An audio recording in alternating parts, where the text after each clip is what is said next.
Thank you so much for being here this evening. My name is Blair Murphy. I'm the Curator of Exhibitions at Museum of Contemporary Art, Arlington. And how many of you have been also to the museum as well as here? Just curious. Okay, great. If you haven't been to the museum location, you should come visit. We're at 3550 Wilson Boulevard, right by the Virginia Square Metro. We've been in that building for 50 years. This is our 50th anniversary year. And in January, we opened this space here, this beautiful space by Met Park, which my colleagues Sarah and Evie are here. If you're here pretty often, you may have met them before. And we're really excited to have this residency program in this space. We have a residency program at our other location as well. Usually 12 artists on site working in studios. The one here is really focused on public engagement. So if you've been by before, you may have interacted with Chris previously. We're doing 6-week residencies, really focused on artists being here, talking to the public about their work, and people getting to kind of learn their process and see what they're doing and have conversations with them. So we're really excited to have launched this new program with Chris being just the second resident. A couple plugs for upcoming events we have at the museum and here. We have our spring exhibitions up right now. We have a group show called Solace and Sisterhood. It's a 3-artist show. And then 4 solo exhibitions, one by which is work by one of our resident artists, Joab Silva. Includes a lot of AR and virtual reality, video. So if you're interested in new media work and technology, that might be up your alley. And then 3 show exhibitions that are part of a long-running program we do called Solos, which is always solo exhibitions by artists based in the Mid-Atlantic. So those are up right now as well. And we have a performance event happening this Saturday at 6 at the museum. That's part of that, one of those exhibitions. It's a performance, 2 performances, one by the artist Issa Leal and another by collaboration between the artists Liz Inns and Skyfort. Then next Saturday, April 27th, we have an artist talk here at the Innovation Studio with Nikisha Durrett, whose piece Queen City is right out here at Met Park. And she'll be in conversation with Zach Landsberg, who's another artist who works in primarily large-scale public artwork. His piece, Reclining Liberty, is on the front lawn of the museum right now. So you might have seen it if you've driven by. That's a couple of things we have. Yeah, it looks like that, but a lot bigger. A couple of things we have coming up. And then there's always stuff going on here at the Innovation Studio, a lot of regular weekly events, drop-in art making, things like that. So please check some of that out if you haven't already. And let's see, with that said, really happy to introduce Chris Combs, who's the current resident artist here at the Innovation Studio. Chris is an artist based in DC and Mount Rainier. If you visit other art spaces around the DC region, you may have seen his work before. He's been exhibited really all over, solo exhibitions at IANA at Hillier, McLean Project for the Arts, Viz Arts, Rockville, Transformer, DC Art Center, Rhizome, and at Gradient Projects in Thomas, West Virginia, which I think is still up for a little while. Indeed, yeah. I think we got another month on that one. And then he's also shown to work in group exhibitions across the United States and internationally, including in Los Angeles, New York, DC, Philadelphia, Dayton, Ohio, and York, England. He's a 3-time recipient of the DC Commission on the Arts and Humanities Fellowship and was shortlisted for the 2021 Aesthetica Art Prize. He's a graduate of the Corcoran College of Art and Design and was a photo editor for National Geographic and has a studio at Otis Street Arts Projects in Mount Rainier. And let's see, and as you'll learn presently, his work both incorporates and questions technology. So I think Chris is going to do a little bit of an introduction, talk some about the work, and then we'll have a little bit of a Q&A and then time for audience questions as well. Thanks. Thank you so much, Blair. It's really been a pleasure to be here. It's really also been a pleasure to meet people coming through the space. I mean, I recognize many of you from having come through here, and it's been a privilege to kind of share this project with you as it unfolds. Is my level here good? Okay, great. So yeah, I'm an artist based here in DC. I work with technologies.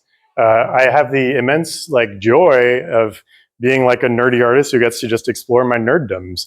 So one of the things I get to do is make circuit boards, and you'll notice there are a few kind of custom circuit boards in here, and some of the other pieces are really about circuit boards. We'll talk a little bit about that later on. I did just want to point out there are a few other artworks in the room. I'm not necessarily going to talk too much about them, but feel free to have a look at them after, and I'm happy to answer any questions you have. So the main kind of project I've been working on here is called The Next Big Thing. It's this right here. To talk a little bit about kind of what it is made of, I think is important, but I also first want to talk about the theme of the work, because I think it kind of helps, lead into that. I used to be a product manager, which is to say that I was very interested in having products that would take off, like make a lot of money for the company I worked for. And a big part of like having a product that's successful is how it's marketed, right? Like thinking about a product even before it exists. Another way of putting that is hype. Like, the hype around a product before it exists. I think video games are a classic example of this. Anyone recognize the name Daikatana from the mid-90s? Like that was an interesting example of video game hype. And I think that there's a lot of hype around technologies and around movements in technology. I am imagining that, many of you have heard of cryptocurrencies and how that whole sort of hype cycle unfolded. And there have been a number of kind of individual electronic products that have, I think, in my view, maybe been a little bit hyped. Things like the Apple Vision Pro, which, is an amazing experience, I'm told, but also makes you look like a bug. And the Tesla Cybertruck, maybe is an example of a product that got an awful lot of hype before its launch, but turns out to rust in the rain, or if you put it through a car wash. Those are interesting, kind of phenomena of their own. I'm not going to talk too much about them, but thinking about hype, I was thinking also about how people talk about catching the next big wave, catching the next thing. Am I going to get the next crypto? Am I going to get rich? And having this product background, I really was kind of thinking about hype around products and the way that it can really be to your benefit to hype something as a product manager or product developer or someone selling a thing. But it can also, it's a double-edged sword because you get those Cybertruck scenarios, right? And it's like a wave. You either surf on the wave and crest it and make a lot of money and get rich and all that good stuff, or it crushes you like a bug. So I was thinking about the wave and about hype and the Hokusai print here. So this is all based off of the Hokusai woodblock from the 1830s, the Great Wave off Kanagawa. An absolutely beautiful print. It's a famous image with good reason. It's got a lot of interesting details in it. I was thinking about these things together, and I really kind of wanted to borrow this form to address product hype. There are many interesting details, like I mentioned in the print. One of them is the fisher people, in these tiny boats. I'm happy to kind of pass this around, but have a look at it. Look at the little people in there. They are about to get crushed like bugs. And I think they know it, and it's an interesting experience there of looking at those people in their huddled little forms here. And there's also, Mount Fuji right here. I mean, it's from a series, 36 prints of 36 views of Mount Fuji, right? Every print in the series, which actually was 46, there's a 10-pack of DLC launched afterwards. But every one of these is theoretically about Mount Fuji, right? But in this print, it's almost like a detail. It's like a tiny little part of the image. The wave is so much larger than Mount Fuji. These woodblock prints are very interesting to me for all kinds of reasons, but one of them is that they came from the late Edo period, where Japan was still a closed country. It was not, you could not have a whole lot of trade with Japan. I think people within Japan were aware that, there were interesting industrialization phenomena happening in other countries. And there was some internal pressure about this. There was some interest in kind of joining the outside world and opening up ports and having open trade and gaining all these technological advances. But there was also fear of what would happen. And I see sort of a metaphor there in this image. And I think others have proposed this theory. There are a lot of interesting interpretations of the Great Wave off Kanagawa. But for my purposes, I like to think about that one, of the sort of outside influences of technologies that had never been encountered inside Japan. And would they be something that Japan would ride on with great success, or would it crush Japan? And you'll notice, the wave is so much bigger than Mount Fuji. What's bigger? I don't know. It's interesting. So those are some of the details I've really kind of been dwelling in this image. And so I used all these details to kind of inspire the form of the artwork. It's made with a lot of kind of functional things that are used to create consumer electronics and also to connect those consumer electronics together. So I'm going to pass around another kind of fun object here, if that's all right. We'll start over here this time. This is a reel of, I think in this case, resistors. It's a tiny, if you look at it, it's like a tape with thousands of tiny resistors on it. Each of these little tiny dots that you can just barely see is an important electronic component used in the assembly of circuit boards. There's I think, I don't know, it says on it, but there's probably 8,000 on there. There's so many of them. tiny little grains of sand, smart sand, or maybe more dumb in the case of a passive like that. But I wanted to use these like interesting reels as like part of the form of the wave. I was looking for something that reflects this kind of amazing like gnarled texture. Like some people have interpreted the sort of texture of these waves as like claws, sort of maybe pulling in some sort of Shinto ideas of how natural phenomena are also animate. They look almost like claws that are trying to pull the fisher people out of the boats. And I was thinking about those reels and these sort of round claws and the way that you can unfurl the tape from it and kind of make little kinks in it. I thought that those were sort of a natural way to form some of the white parts of the waves. And the blue there, I just couldn't resist the analogy of like the blue network cable.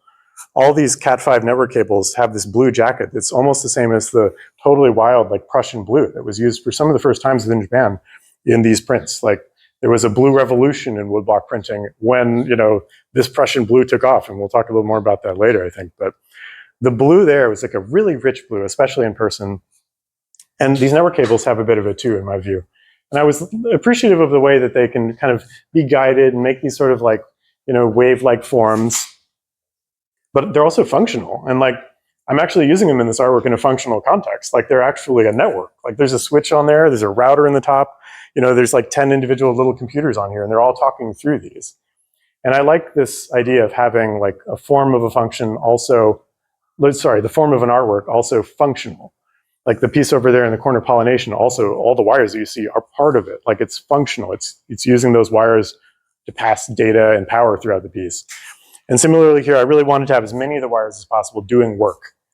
So in addition to just having them be like gnarled and cool looking, they're actually carrying data and power. Many of the ones that are not being used as network cables are also being used to distribute power for individual lights which are hanging down. And they're only sparkling a little bit here and there. This artwork actually is interactive in a sense. It responds to people being right in front of it. So as you approach it very closely, you can see the backboard light up a little bit. There's like some hidden lights kind of behind it. And the more people that it sees in front of it, the more active the artwork gets.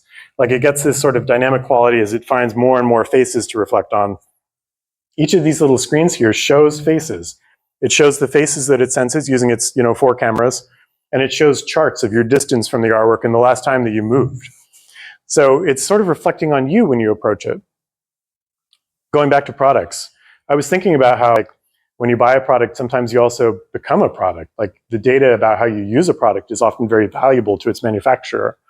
That's interesting, And it's also a little bit like, I don't know if that's a dynamic that we have fully metabolized as people yet. Like the news story, I think last week of like the owner of a Mercedes-Benz who was awarded it in her contentious divorce. She would drive the Mercedes-Benz to a place, and Mercedes-Benz would sell the location data to her ex-husband who was stalking her. Like the only way she could figure out to fix that was to get the like location module ripped out of the car at a gas station for $400.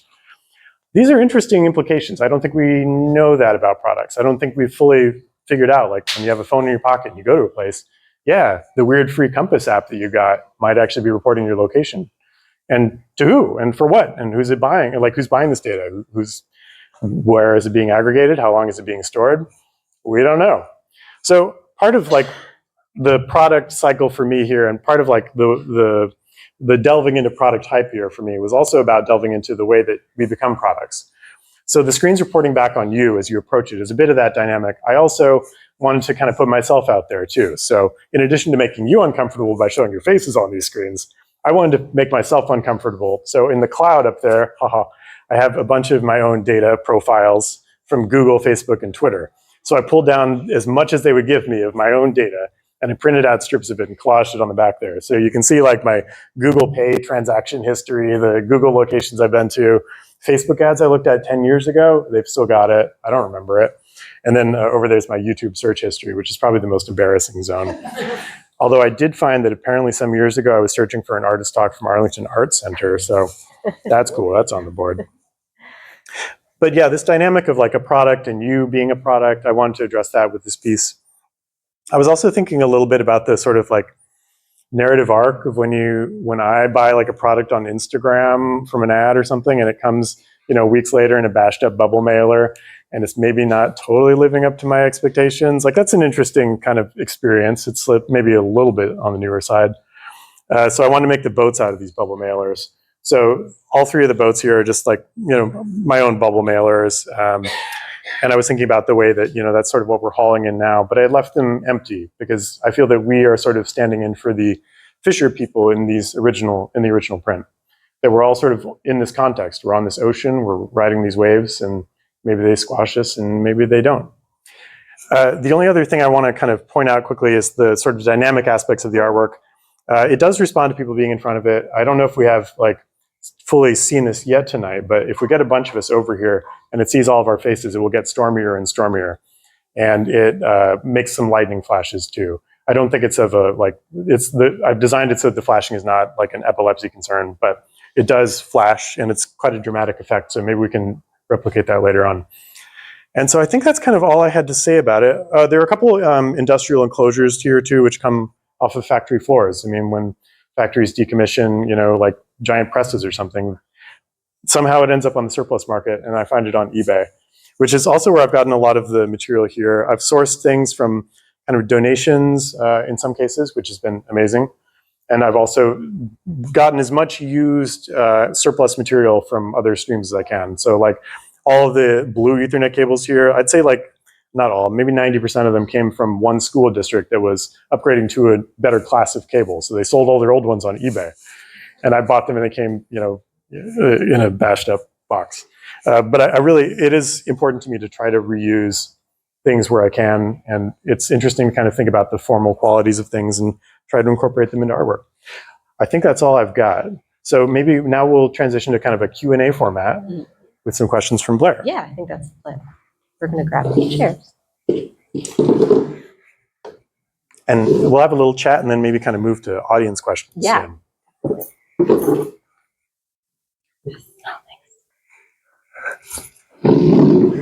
Cool. Well, thank you so much, Chris. That was great to hear sort of the full story of the work. And it's been fun talking with you about it and doing some research because I didn't know a lot about Hokusai.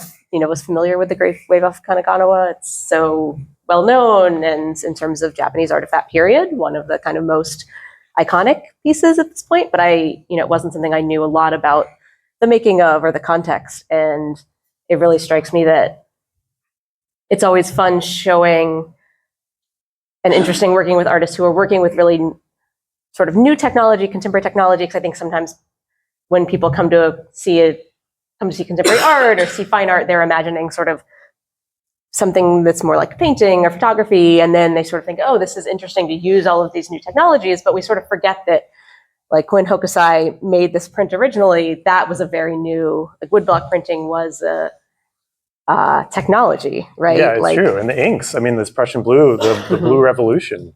It's interesting. I mean, I think I read the stat that the Great Wave of Kanagawa was one of the first 10 widely distributed Japanese prints that used this in ukiyo-e printing. Yeah, which was tied to the sort of trade, the context of trade at the time in Japan, where they were closed off. And this was one of the things that they had started getting. And so it was sort of very new.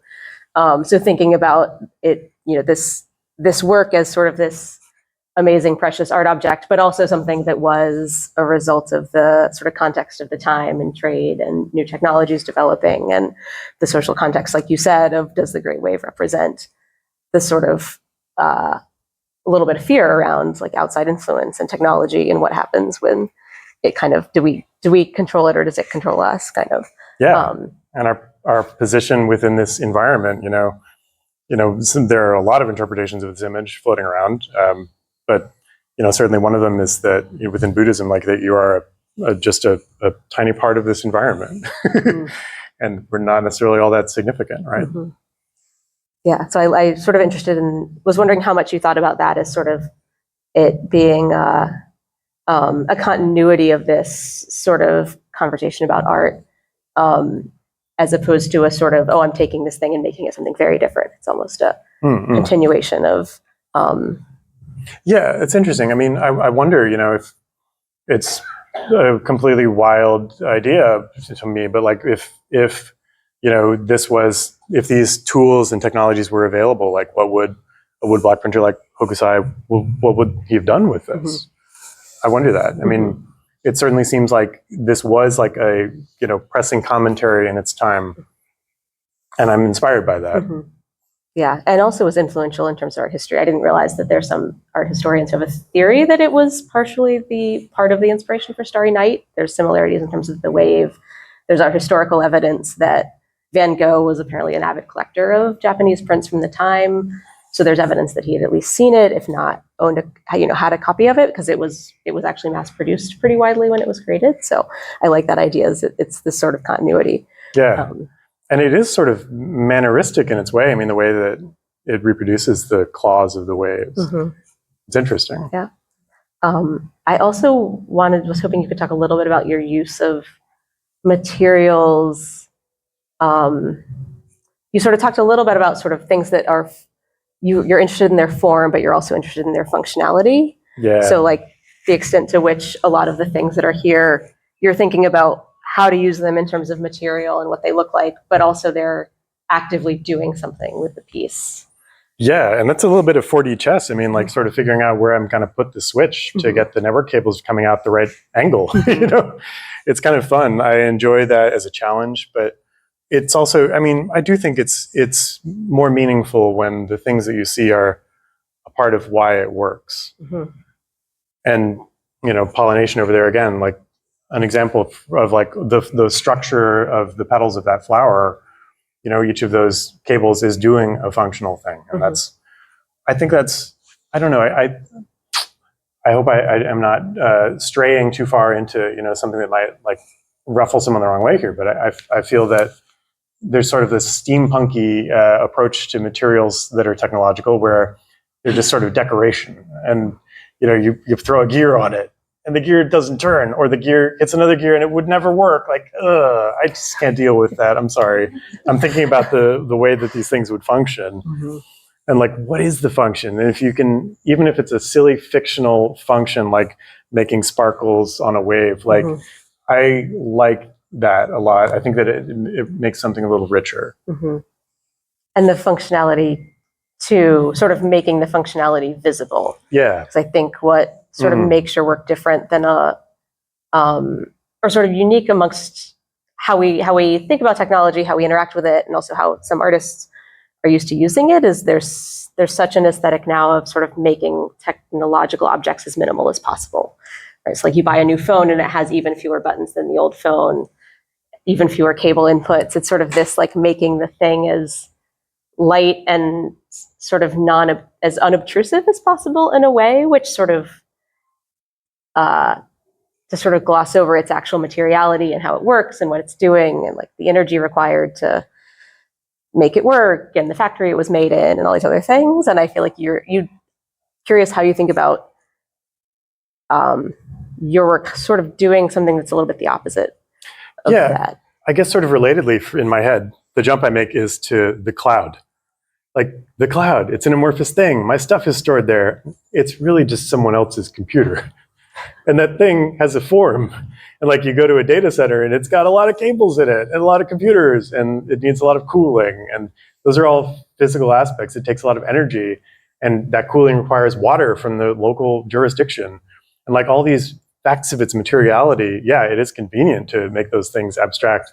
There are a lot of people who are kind of like, it is a nice simplification as a user of a product. You don't really need to know about someone else's computer. But it's also an interesting implication of the thing that it does have a form and it has, it takes up a space and the aesthetics of it might not be, minimal. Mm-hmm. And I do enjoy making things that are sort of tangled and gross. Like we were talking about the melted plastic thing over there where I made a bunch of 3D prints and screwed it up and melted them in a dog bowl. And it's like these gnarled, gross, like plastic furls. It's just, it's totally capturing my own frustration at wasting all this plastic. And it's, I don't know, things have texture and we are like not minimal, ourselves. Like the closer and closer, the more HD your image of someone's face is, the more you see. Like there's pores and, wrinkles and little eyelashes and stuff. And like, I think that's real. And I appreciate the desire to make things minimal, but in contemporary electronics and in contemporary software, maybe in my view, it's gotten a little too minimal, and you're missing the sort of handles and labels and affordances that teach you how to use a new piece of software or a new phone. So yeah, I'm interested in that. It's true. And you talked a little bit about sort of coming to this piece from your perspective as a consumer, but also a like producer of technology in your previous job as project manager. And that line, I think, which sort of you're navigating with a lot of your work between sort of how we think about technology and the environment we're in, and maybe this minimalist aesthetic sometimes also being tied to a certain kind of techno optimism, maybe. And as an artist, how do you think about your role in terms of like thinking through technology? There's sort of an urge sometimes to sort of be very techno optimistic or very like very cynical, doomerist. Very cynical. You're very doomerist. Yeah. How do you navigate that line or think about your role as an artist in that conversation? Very good question. I mean, I think maybe I'll just go back a little bit in my own life for a second. When I was a product manager, like I worked for media companies, and one of my responsibilities was to decide how gross to make the ads. Because the more gross I make the ads, the more spying it does on the readers, the less likely we are to have to lay off the interns this year. Like, those are tortured decisions. Like, I am expressing that, trauma of mine. I was in a privileged position of being able to make those decisions and not just being the one affected by them. But, those are interesting decisions to make. And I think that, nothing is clearly good, nothing is clearly bad. Like, I think that the reality of, being either like a total like starry-eyed optimist or a total like, down on a doomer, like neither of those is quite right. But the truth is probably somewhere in between. So like I mentioned, you're the second resident artist here in the space. And I was curious if there were conversations, maybe this is a good precursor to also audience questions. Yeah. But if there were sort of like conversations you had that affected the development of the work, or conversations you had or comments you got that were sort of surprising. Like it's sort of unique, I think, for an artist to be making a work this much in public space, sort of and constantly engaging. It's like, often artists are working in their studio and then you finish the thing and you show it to some friends and you get feedback and you finesse it and then you show it. And so it's like an interesting, maybe a little bit different than working. It's been amazing working here. I mean, I just have like live feedback constantly and I love that. It's great. It's like a high. I'm going to miss it because my usual studio is, Otis Street Arts Project. It's only open a few times a year, and one of those times is actually coming up on May 11th. So y'all should come out to Mount Rainier. It'll be cool. But the constant feedback, I mean, I would say that it's certainly sort of helped me gauge, like, when it has that, the phenomenon that I have been most enjoying and most craving and most trying to get is the record scratch double take in the lobby. Like people are walking by in the lobby and they go, whoa. So figuring out, like, I think the lighting in particular has been like something that I tuned a lot based off of kind of how people responded live. And that was great fun. Like being able to do that is a privilege. And I would say too, like the conversations I've had about the piece, I mean, I think a lot of the kind of things that I get to gesture wildly at as an artist as like a question or like a challenge or a problem, I get to be like, oh, data privacy. And like, there are people here who are actually working on that. And that's amazing. Like it really has been, I feel that I am addressing people who maybe are empowered to make interesting decisions about these things, maybe not. But it's an audience and a group and a community that really does kind of understand these issues in a way that I'm not used to. Okay. So that's been kind of cool. Right. And so, I mean, should we open it up? Any questions? Hit me. So what you got? Go for it. Can I ask a kind of esoteric question? Esoteric question, go. Yeah, maybe I should. Do you think that there is like a centralized truth, or do you think that truth in itself is an agreement that you make to like a system of understanding? Somewhere in between. I think there are things that I think can be like things that are reproducible or things that can be ascertained from outside factors, those can be truths. The idea of nothing being a provable truth is harmful.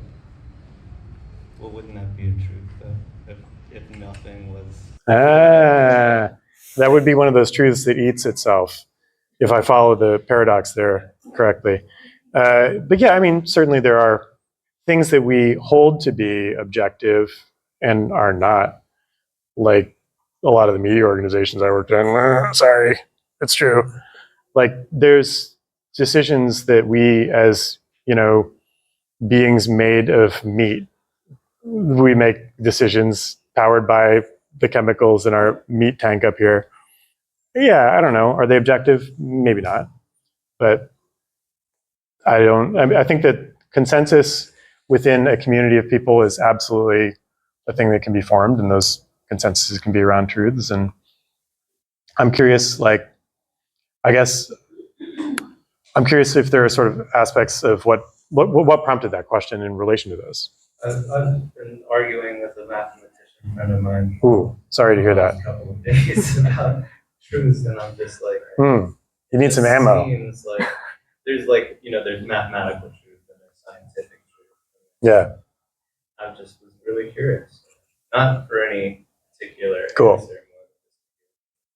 I think that's the best I got. I thought it was awesome. I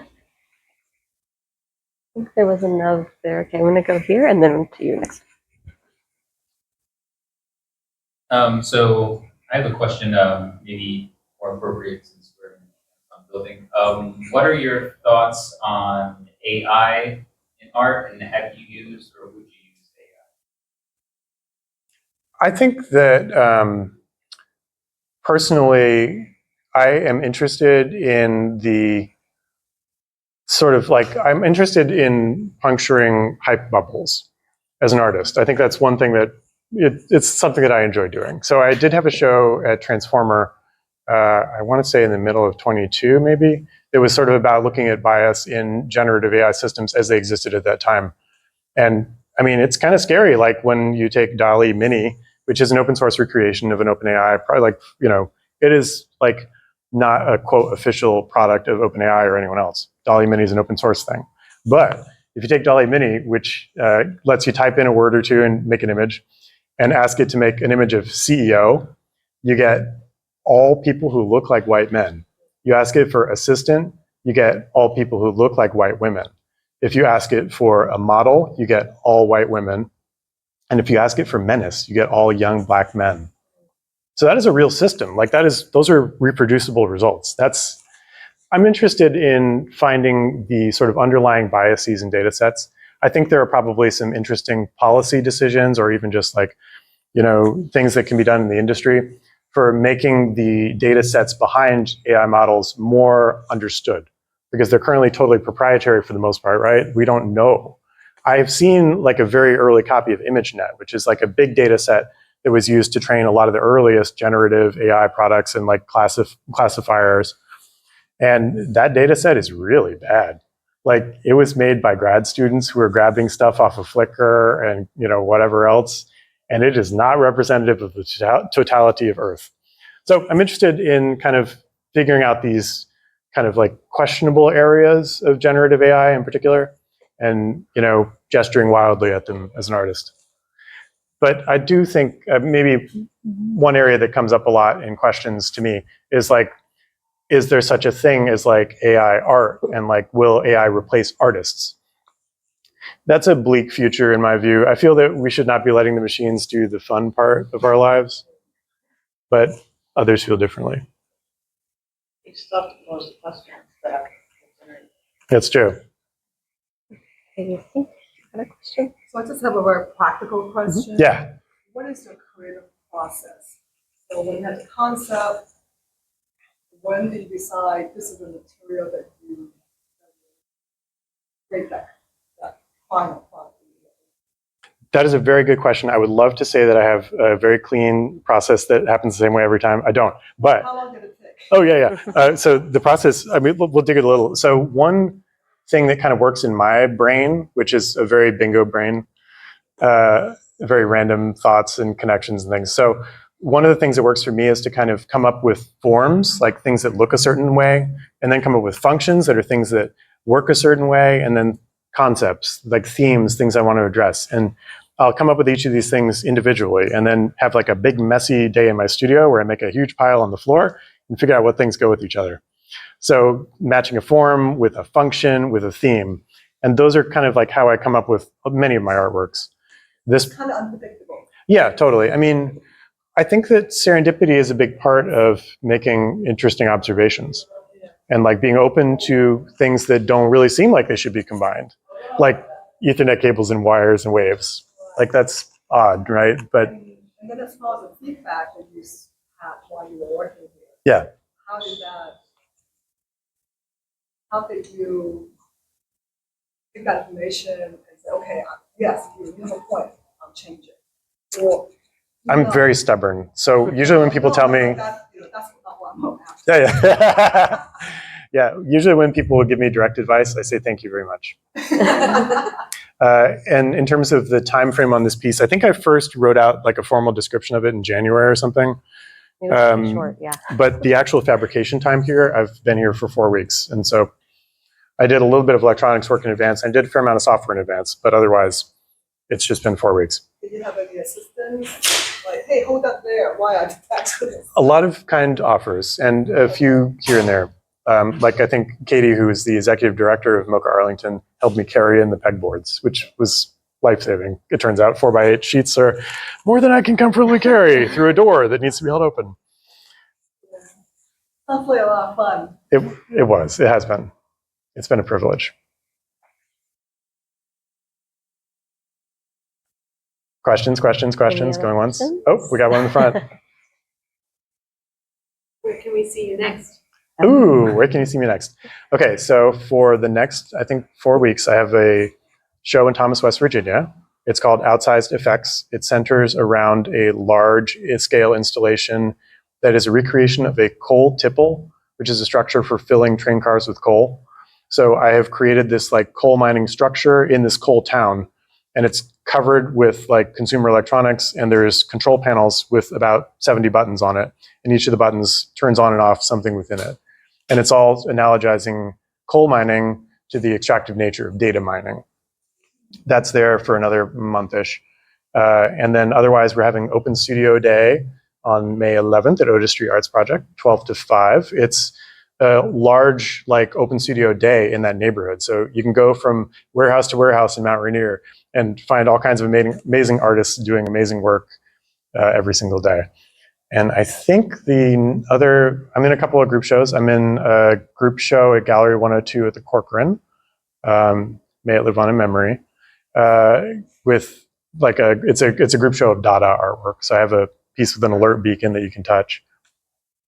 And let's see, I think I also have a piece at the Anne Arundel Community College soon that is 300 plus clock displays repurposed to be a graphic image. Cool. And I think the last day you're here. Yes, is next next Thursday. Yeah, so this will be here through Thursday. And I'm interested in finding a home for it other than a storage unit. So if anyone has any lobbies, I don't know, I hear there's some new buildings around here, Okay, let me know. We're going to take one more question. Oh, yeah. And then Okay. time for casual chat. Did you have a question? What would that tape do on a circuit board that you passed around? That tape, if you look very closely, a little bit from the end, you can see there's all these tiny dots, and those tiny dots are actually resistors. They have like two ends. One end is metal and the other end is metal, and in between is carbon. And what it does is try to slow down the flow of electricity through it. And circuit boards have hundreds or thousands of those. Like every phone has a bunch of these tiny, tiny, tiny components. That particular size is way too small for me to work with my tweezers and toaster oven combo. That particular size, I think, is like 0.8 millimeters long, which is a grain of sand for my purposes, and it just goes smaller and smaller and smaller. And so you feed these reels into a giant robot, which picks and places thousands of these components very quickly onto a board, and then it gets melted into place. So there's a lot of different kinds of components like that. That particular one is just one of the many kinds that's used to make a circuit board. Mm-hmm. I think that might be all we got question-wise. Anyone else? Anyone? Cool. It's really been a privilege. I'm so honored to be here. Thank you so much to everyone for coming tonight. And feel free to hit me up with any questions you have. Yeah, thanks everybody, and hope to see you soon.